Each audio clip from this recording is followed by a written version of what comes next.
welcome back. The other day I told you I was going to make some octopus stew with the leftover octopus that I had. So here it is, today I'm going to make some. I've only made this a few times before, it's come out reasonable each time. I'm cooking it the way that we used to eat at our home back in the day when we were kids. Nothing's changed. Look, people are going to have different methods, different ingredients they want to add, different herbs and spices. Pretty much the same thing. We're all eating octopus stew together. Alright, so if you've got something different and special that you put in yours, good luck to you. Alright, so anyway, so I'll run through all the ingredients and then as we're cooking along, I'll explain the method to you. It's quite basic, it's an easy dish. It's really nice to eat. Anyway, we'll start and get the ball rolling. So what I've got here for the stew itself, I've got some veg, I've got the carrots, okay, which you can see there. I've got some potatoes which I've already cubed up, okay. I've also prepared some small slivers of potato itself. That's going to be the nice starch that's going to thicken the stew up later on. I'll explain that to you as we do it. Some canned tomatoes, canned diced tomatoes, any brand that you choose, I guess. Yes, we're going to saute some more onions, okay. Got some olives to add to the dish, okay. Some pizzelli, there wouldn't be Maltese without pizzelli in the dish. Alright, the octopus itself, as I said. A few herbs here. So I've got the capers, I've got some anchovies which I'm going to fry into the onion. I've got some mint, I've got some parsley, and a good old-fashioned bay leaves, and just a bit of butter for sauteing. Okay. So I'll start up. I've already heated the pan up a little bit. Hopefully today you can see what I'm doing a lot better. By the way, I cooked some spaghetti, pre-cooked some spaghetti a bit earlier on, so I'm going to put it on some spaghetti. And a bit of red wine to go into the saute as well. Alright? So, first thing I'm going to do is explain to you what I've done with the octopus. So, last week I bought the octopus for about 3/4 of an hour to an hour. And then I washed it to get all the skin off it. Well, the majority of the skin off it. Okay? Now what I've done is I've frozen it for a couple of days, which will help tenderize it even more. Okay, it was already tender in my octopus salad. But this is just ensure it's completely tender for the stew, okay? It's basically going to go for a second boil. It's been frozen. If this is not tender by the time I'm done, I don't know what I can do to make it tender, okay? So anyway, so that's what I've done. I'm going to put it in, I'm going to brown it off. With a little bit of butter. I already had a little bit of olive oil warmed up in the dish, okay? So all we're going to do is just brown it off just a little bit.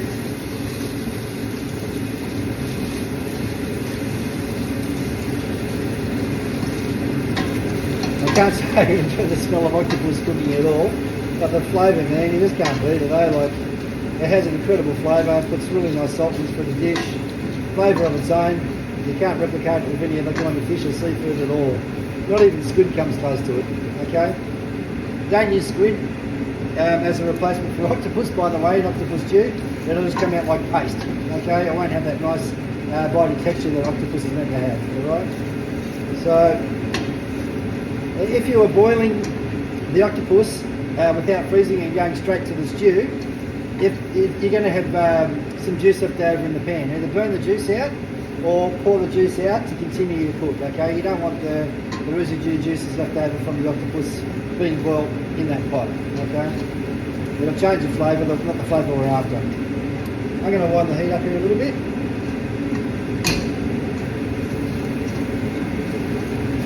Let's get this fry going.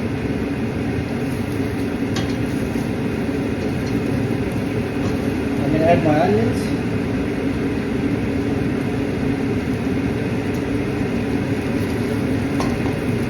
I did a lot of onion here today. If I don't use them in the dish, I'll definitely use them for something else. So, alright, so go a little bit harder. As far as stews are concerned, I'm only cooking a small pot today. Usually I get the big borama out, the huge one. I'd probably use more octopus. There'll only be 2 of us eating this, so I'm trying to make the dish as small as possible. And if there's a little bowl for leftover, well, even better. Alright, so we're getting our saute on. Got a bit more butter.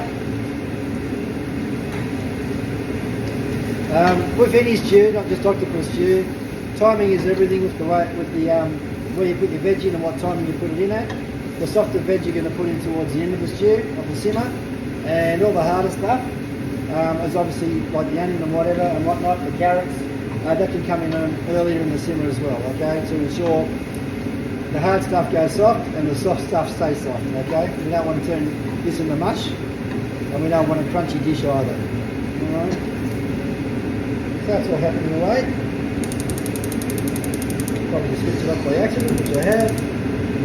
Okay, here we go.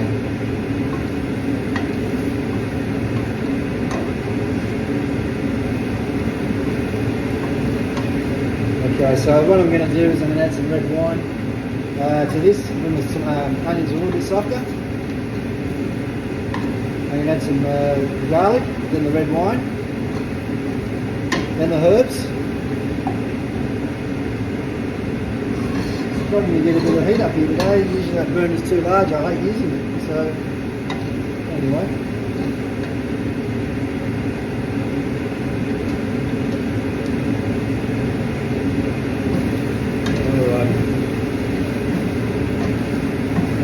With the onion in there, it smells a lot better frying up. It's coming up nice already. Onions are getting soft again. Because we're simmering for half an hour, 45 minutes as a stew, the onions don't have to be so soft.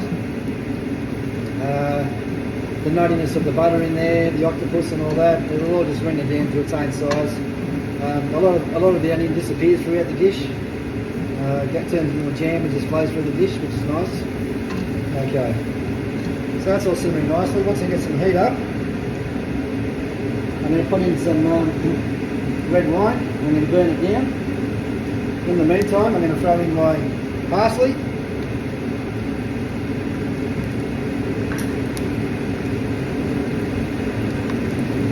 My fresh mint.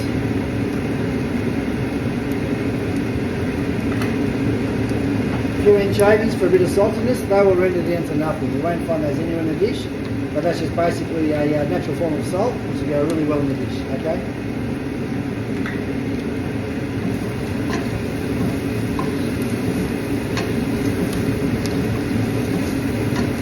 Okay, we've got some heat up finally, it's frying up.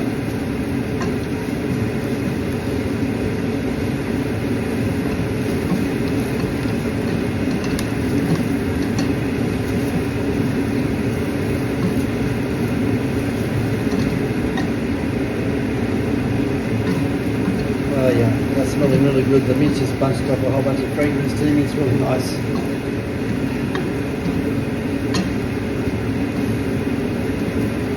Okay, so what I'm going to do now is I'm going to toss in some wine. I'm going to burn it off.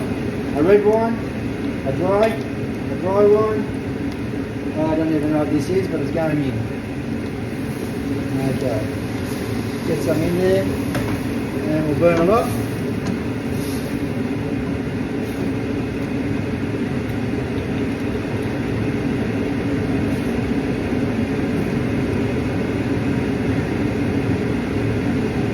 Sorry guys, for some reason I'm really struggling with heat on this burner.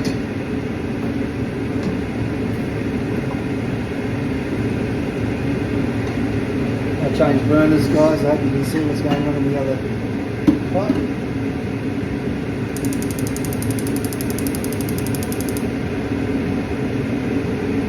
Fail to plan, plan to fail.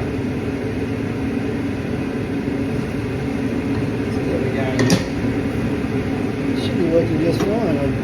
Anyway, give it another shot, I think.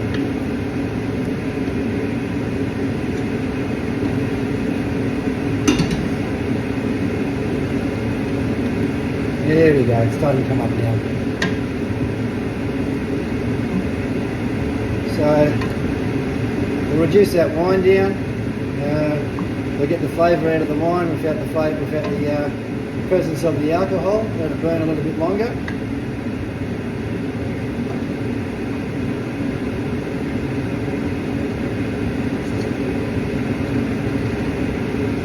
Okay, so then what we have is the garlic, which will be going in shortly. As a matter of fact, you can probably throw that in right now. Put the garlic in there. I've slithered it today, not crushed it. When I make stews, I like to see chunkiness going on there. I don't mind seeing some garlic floating around. I really love my garlic. Okay, this is coming together nicely now, the way I expected it, which is good. And we've got our heat back up again, thank goodness. Okay, so I'll let that render down for a moment.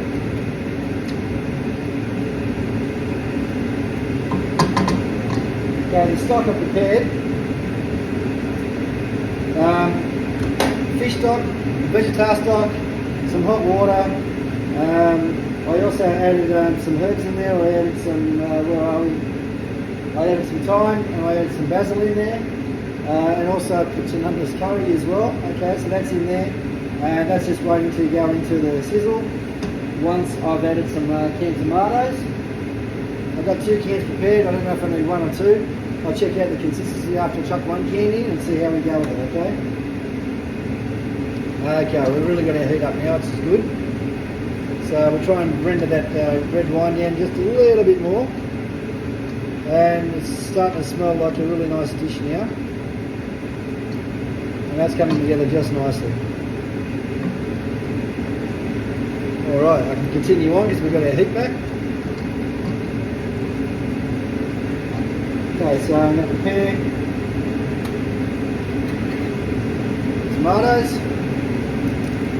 drop them in. I'll use whatever brand that you normally use in your family, nothing special here. Okay. It's coming in nice, I will have a second can. You can normally add a couple of teaspoons of conserva as well if you like, or some tomato puree. Whichever way you do it, but I always find that this is quite rich, this brand. No need to add conserva. Look how it works. The puree is just beautiful in that. Okay, so I won't be adding anything else apart from just the tomatoes out of the cans. Okay, so the stock is starting to get ready there. I'm going to let that simmer for a little bit. I'll add a tiny little bit of stock.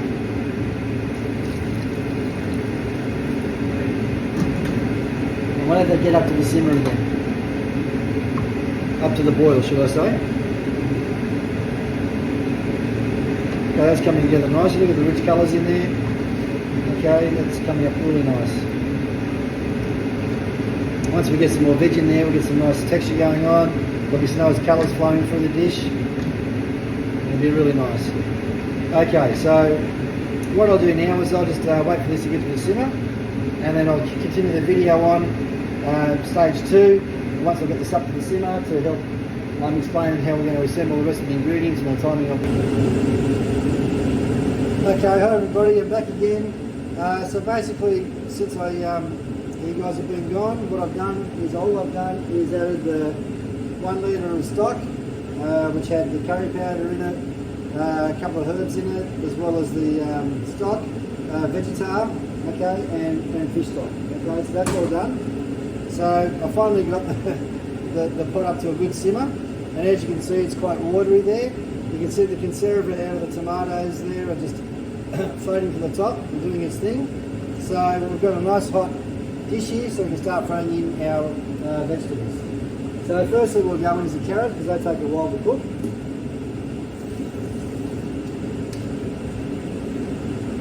Everything's nice and chunky, okay? Go for the chunks. Alright, we're in. Normally I'd add some more olives than that. I've got a combo there of green and calamaters. Normally I'd add more. It's all I had in the cupboard. I'm not going to go shopping just for this dish. So typical Maltese, here's what you have. Alright, so that's going to go in. Not to everybody's liking, but it works well on the dish. Okay, got some caper berries there. In they go. A bit more saltiness into the dish. The potatoes, we'll wait a moment or two and we'll put those in.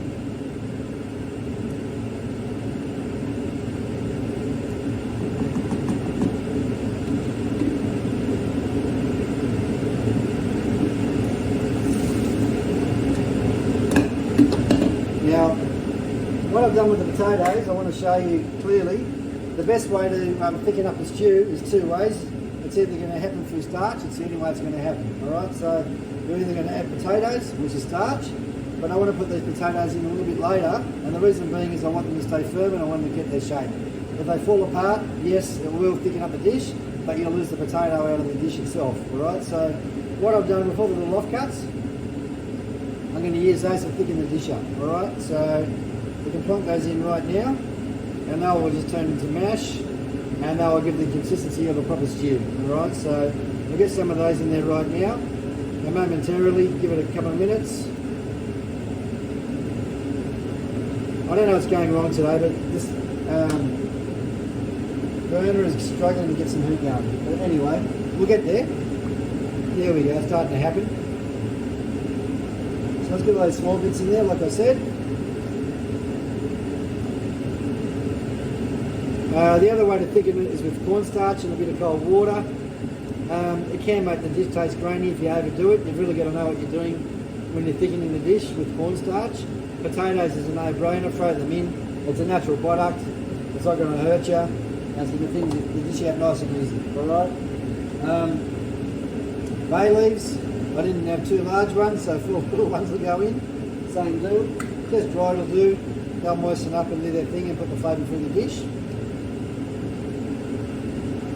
That's looking like a real stew right now. It'll form its thickness as we go along, and it'll come out really nice. Alright, so I'm going to throw the potatoes in now. Get up to the boil again.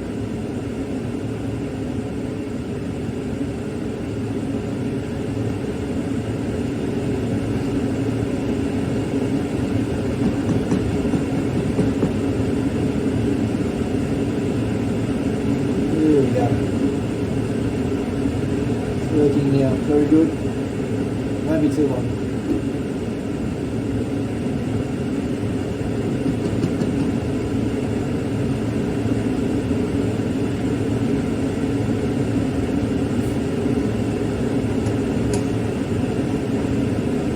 Alright, so what we'll do now is we'll throw the potatoes in. I've probably made too many there, so I'm only going to use a portion of, I'm going to use a portion of what I've got.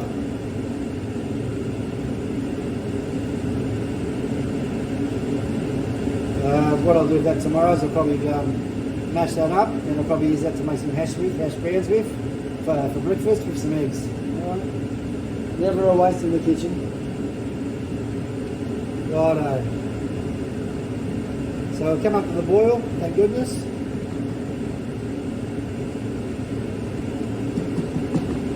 And what we're going to do right now is we're going to let it simmer right for about 30 minutes, maybe 25 minutes. The stock will reduce, the potatoes will go nice and soft, and so will the carrots. And then what we'll do is throw the peas in last moment. All they're really going to do is need to be warmed up, okay? These are frozen peas, but they don't take much to cook, as we all know, okay? I'm not telling you things you don't already know. The reason why I offer lots of advice is for the younger people who are learning how to cook. We're all adults here. A lot of us have done stews 1,000 times over. But for the younger generation who haven't had the chance to watch Mum and Dad cook all the time, this is what this cooking is all about, okay? Alright, we're up to the boil, so what we want to do now is bring it down to a low simmer.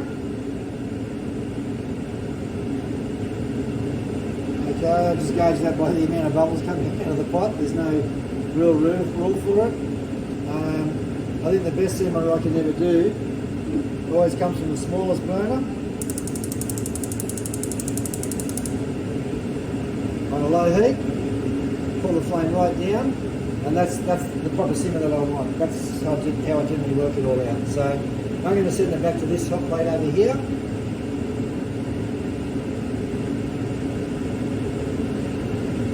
I'm going to clean up my mess, and I'm going to see you guys in about 30 to 45 minutes time. Alright, thank you. Okay everybody, back again. The stew has simmered off for a long time now. While you were gone, all I really did was add the peas. I let it simmer right down on that low heat that I was telling you about before. Let's see what I've done. Okay, we'll have a good look at that. And there's my stew. Okay, octopus stew. Quite traditional the way that I've made it. I'm going to show you 2 things. Let's see how well. This is the fattest piece in the dish. Let's see how well it softened up. Okay, so no knives here. I'm just going to use a spoon. No magic tricks.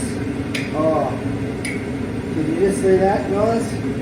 That just fell apart with the side of the spoon. Okay, there's going to be no teeth needed again to eat this dish. All right. So I've just picked up a little bit of pasta on the plate. I'm going to serve this up, show you the final cut, and off we go. Now, surprise myself again, guys.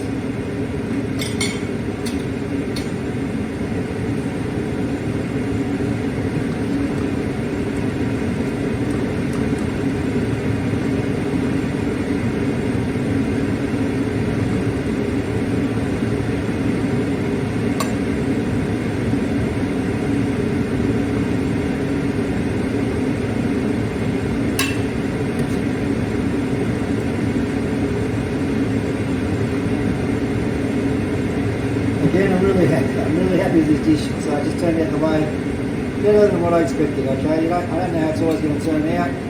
You're under a bit of pressure when you're trying to cook in front of a little bit of an audience. All right, so I'm going to put a little bit more stock in this to get it through the pasta.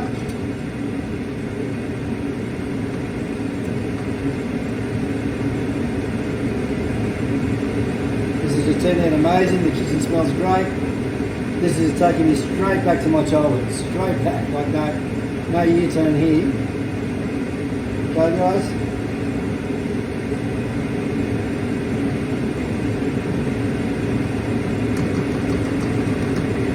Let me just tidy this plate up a little bit.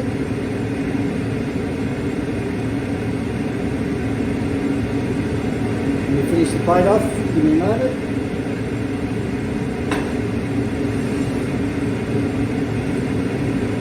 A little bit of pecorino. A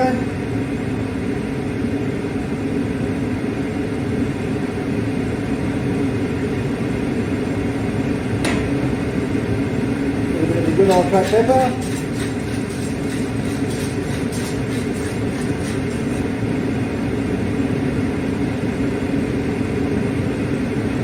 What do you think, guys? Andrew's octopus, stewed, traditional, nothing's changed. That's the way that I've done it. I've only cooked it a few times. As you can see, the octopus is as tender as. Thank you very much. I hope you enjoyed the video. God bless.